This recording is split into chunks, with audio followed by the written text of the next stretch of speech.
Diane spent a full month writing down everything she ate. Not a rough guess, not mostly salads. Every bite, weighed when she could manage it, logged into an app on her phone the way her granddaughter had shown her, right down to the splash of cream in her coffee. She did it because her husband, gently, had suggested maybe she was eating more than she remembered, and Diane, who does not like being told what she remembers, decided to prove him wrong with actual numbers. She proved him wrong. Her daily calories, averaged across that entire month, came out lower than what she estimated she'd been eating in her 40s, back when this same amount of food kept her at a steady, comfortable weight for almost 15 years without her thinking about it once. She was walking her usual route most mornings, the same one, more or less, she'd walked since she retired. And over that same month, she gained close to 2 pounds. The math didn't work. She'd done everything right, by every rule she'd ever been taught about weight, and the scale moved in the wrong direction anyway. She actually brought the app to her appointment, scrolled back through weeks of entries like she was presenting evidence in a trial, and in a way, she was. She'd spent years assuming that if the numbers ever stopped adding up, the fault would obviously be hers, a slip she hadn't noticed, a portion she'd underestimated. Sitting across from her that day, watching her scroll through a month of genuinely careful, honest logging, I remember thinking that she deserved a better explanation than "you must be misremembering something," because she clearly wasn't. If you've ever had that exact experience, the number climbing or refusing to budge despite genuinely doing what you've always done, I want you to know tonight that you are not imagining it. You are not secretly lying to yourself about portion sizes, and your willpower is very likely not the problem at all. I've had this exact conversation, almost word for word, more times than I could possibly count. I'm Dr. Walter Hale, nearly 4 decades of practicing medicine, and I'm building tonight's entire video around one single, specific, physical reason because I think this particular topic gets buried under so much vague noise, slower metabolism, hormones, just getting older, that people stop believing there's an actual concrete explanation at all. There is one, it has a name, and once you understand it, the number on your scale is going to make a lot more sense, even if it doesn't move an inch tonight. Before I explain it, let me clear away what it isn't, because I think this matters just as much as what it is. It is not that your metabolism mysteriously broke on your 60th birthday, like some switch got flipped. It is not, in the vast majority of cases I see, that people are secretly eating far more than they think, the way certain diet culture voices love to imply. And it's not laziness, or a character failing, or anything remotely like the moral judgment this topic somehow always seems to carry. What's actually happening is measurable, physical, and I want you to hear this clearly, largely reversible, which is more than I can say for a lot of what I cover on this channel. Before I tell you what it actually is, take a guess in the comments. Most people's honest answer is some version of "my metabolism slowed down," said with a kind of resigned shrug, like it's a law of nature nobody can do anything about.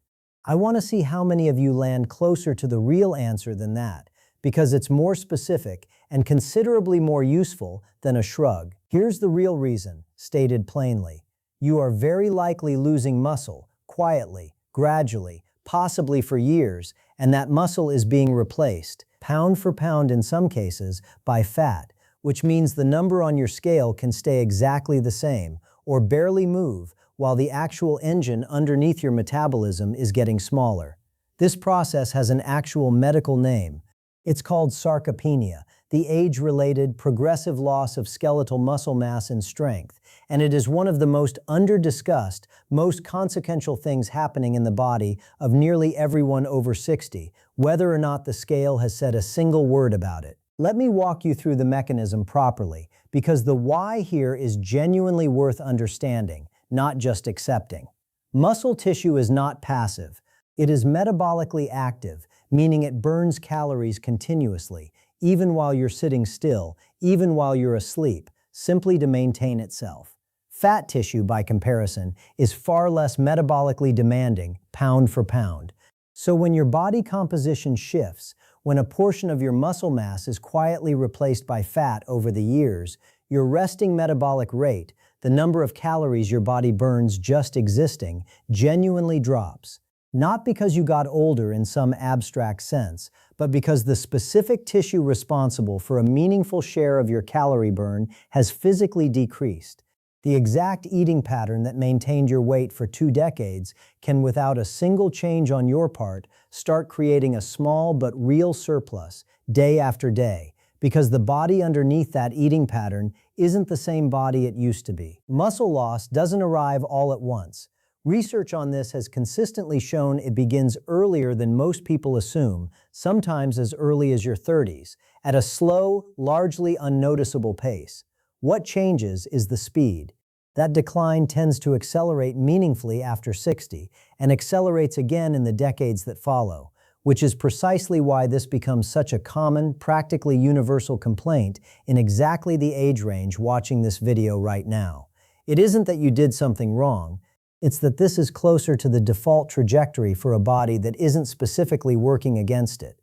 You don't actually need a fancy scan to get a reasonable read on this yourself, though doctors do have real tools for it.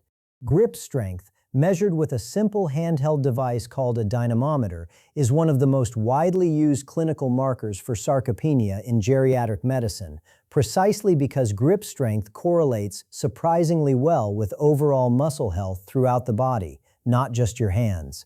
The other one doctors lean on is the sit-to-stand test, timing how long it takes you to stand up from a chair and sit back down 5 times in a row without using your arms to push off.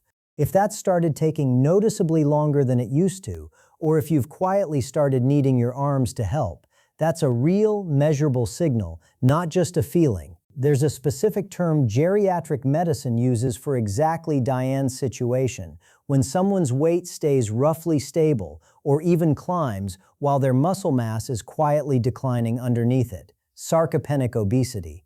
It sounds like a contradiction, losing muscle while gaining fat at the same body weight, but it's actually a well-recognized, well-documented pattern, and it explains precisely why the bathroom scale can be such a profoundly unreliable narrator of what's actually happening inside your body.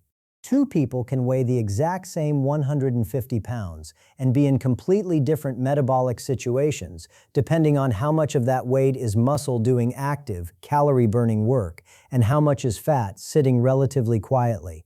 It's also worth knowing that where that fat settles matters for more than appearance. As muscle declines and hormonal patterns shift with age, fat tends to redistribute toward the abdomen specifically, and abdominal fat, particularly the kind that sits deeper around the organs rather than just under the skin, behaves differently in the body than fat elsewhere.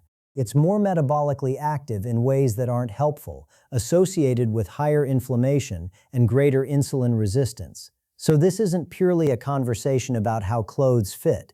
A waistline that's grown even while overall weight has stayed flat is genuinely worth mentioning to your doctor as its own data point. I also want to address something directly because I think it's actively working against a lot of people watching this. The standard advice to simply eat less when weight creeps up can genuinely backfire past 60, and it's important to understand why. Aggressive calorie cutting, without deliberately protecting muscle through adequate protein and resistance training, doesn't discriminate between burning fat and burning muscle. In fact, the body under significant calorie restriction will readily break down muscle tissue for fuel, especially if that muscle isn't being actively used and defended through strength work. That means someone who cuts calories hard, sees the scale finally move, and feels briefly vindicated may actually be making their underlying metabolic problem worse, losing precisely the tissue that was keeping their metabolism running and setting themselves up for the weight to return faster afterward, often with an even smaller muscle base underneath it than before. This is a big part of why so many people describe feeling like every diet works for a while and then stops working entirely. It isn't a failure of discipline, it's often the predictable result of a strategy that was never protecting the right tissue to begin with. I want to be fair and thorough here because muscle loss is the central reason, but it isn't operating entirely alone, and a few things around it are worth knowing specifically, because several of them are things you can actually influence directly. Inactivity and muscle loss feed each other in a genuine, well-documented cycle.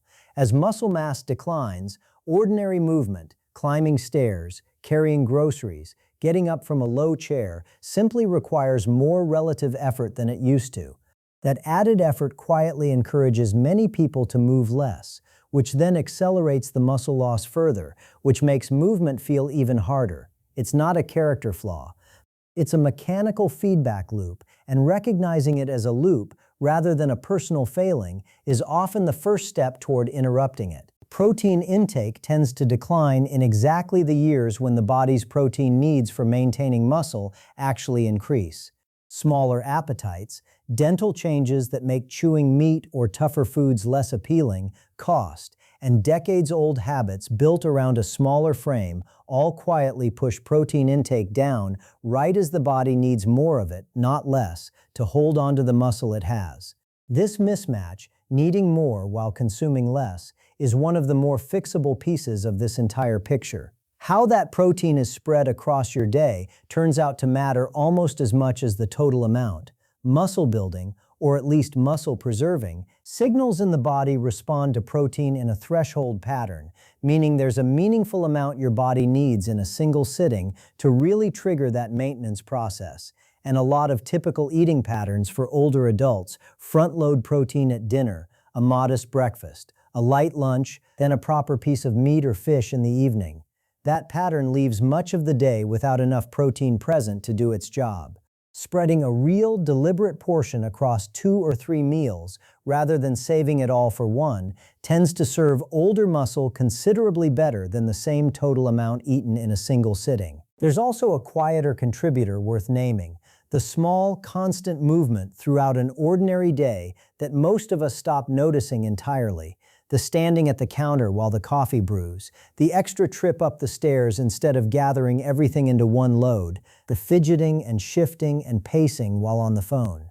Researchers sometimes call this non-exercise activity thermogenesis, and it genuinely adds up to a meaningful share of daily calorie burn for most people. As muscle mass declines and ordinary movement starts costing more effort, this kind of incidental, background activity is often the first thing to quietly shrink, long before anyone consciously decides to move less. Hormonal shifts play a real role as well. Declining estrogen after menopause and declining testosterone in men both influence muscle maintenance and where the body tends to store fat, often shifting it toward the abdomen specifically. This is a genuine physiological shift, not an excuse, and it's part of why the same effort that worked at 40 can produce different results at 65. Growth hormone production also naturally declines with age, and growth hormone plays its own supporting role in maintaining lean muscle tissue, which means several hormonal systems are quietly moving in the same unhelpful direction at once during this particular decade of life, compounding each other rather than acting in isolation. None of this means the situation is hopeless. It means the effort required to hold on to muscle has to be more deliberate than it needed to be at 30.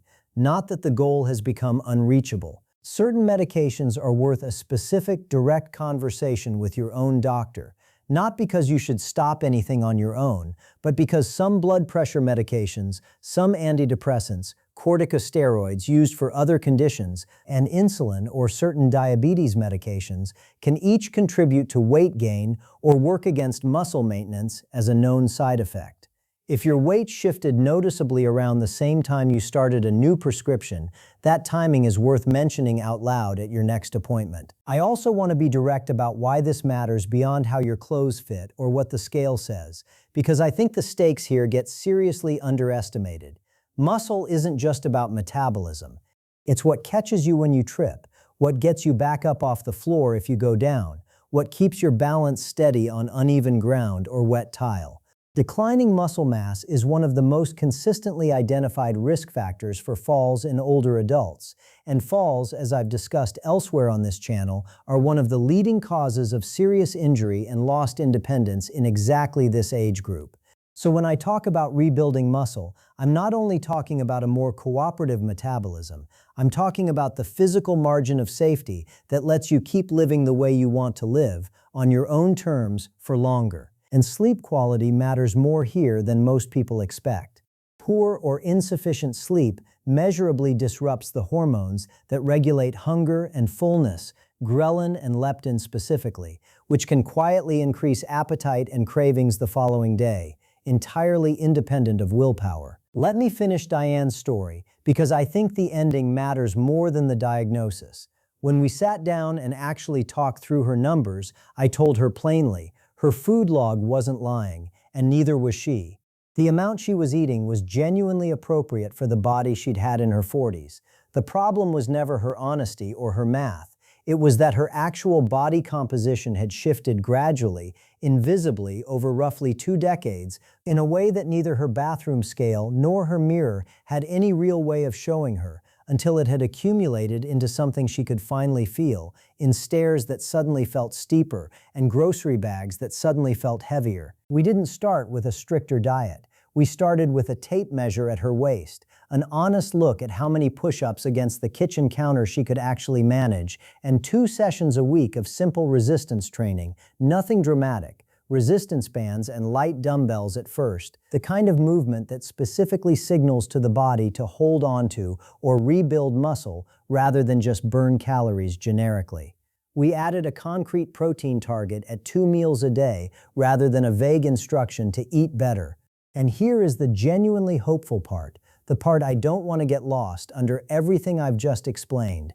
Muscle can be rebuilt at any age. Research on resistance training in adults well into their 70s and 80s has consistently shown real, measurable gains in strength and muscle mass, which is more than I can honestly say about several other things this channel covers. The first real change she noticed had nothing to do with the scale at all. It was carrying both grocery bags in from the car in one trip again, something she hadn't consciously registered she'd stopped doing until she was doing it again. Then it was the stairs at her granddaughter's house, the ones she'd quietly started avoiding in favor of the ground floor, without ever admitting to anyone, including herself, that they'd started to worry her. Over several months, Diane's strength came back before the scale reflected much of anything, and that order, strength first, number second, mattered enormously to how she felt long before any digit actually changed. She's a composite, drawn from a number of similar patients I've worked with over the years, rather than one specific individual, so there's no privacy concern in sharing her numbers, but her frustration, her honest food log, and her eventual relief are all drawn very directly from real conversations I've had more times than I could count. I want to say clearly, because I think this gets lost constantly in how this topic is usually discussed. This isn't about chasing a lower number on a scale for its own sake. It's about recognizing that the scale is measuring something far less useful than most of us were ever taught to believe, especially past 60, and that the actual goal, more muscle, more strength, a metabolism that's genuinely working with you instead of quietly working against you, is something real, buildable, and within reach at any age, not a door that closed the day you turned 60. Have you noticed your clothes fitting differently even when the scale itself hasn't really moved? That's actually a meaningful clue, often a better one than the number itself. And I'd genuinely like to know in the comments how many of you have felt exactly that and never had a name to put to it before tonight. There's one more layer to this whole picture I haven't covered yet, and it's worth subscribing for. The specific way your different doctors' prescriptions can end up quietly working against each other, even when every single one of them is doing their job exactly right.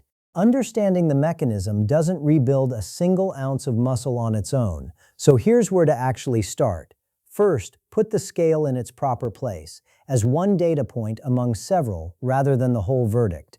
Add a tape measure at your waist and pick one honest physical task, stairs, a grocery bag, getting up off the floor, and track how that feels over time. Second, give yourself an actual protein target at 2 meals a day. Something concrete, an egg and a serving of Greek yogurt, a palm-sized portion of fish, chicken, or tofu at lunch and dinner, not a vague resolution to eat healthier. Third, add resistance movement twice a week. It doesn't require a gym or heavy weights. Bands, light dumbbells, or your own body weight against a countertop are enough to start sending your body the right signal. Treat it as non-negotiable alongside walking, not a replacement for it. Fourth, Ask your own doctor directly whether any current medication could be contributing to what you're experiencing, and whether it's worth checking your thyroid function specifically, since a sluggish thyroid can compound this same picture and is simple to test for. This isn't a personalized nutrition or exercise plan, and if you're managing a heart condition, joint issues, or anything else that affects how you move, loop your own doctor in before changing what or how you eat and move. I'm Dr. Walter Hale. The scale has never once been honest about what's actually happening inside a body, and past 60, that gap between the number and the truth only gets wider. Now you know what's really sitting underneath it, and more importantly, you know it's something you can still build back, starting with whatever you're able to do this week, not someday.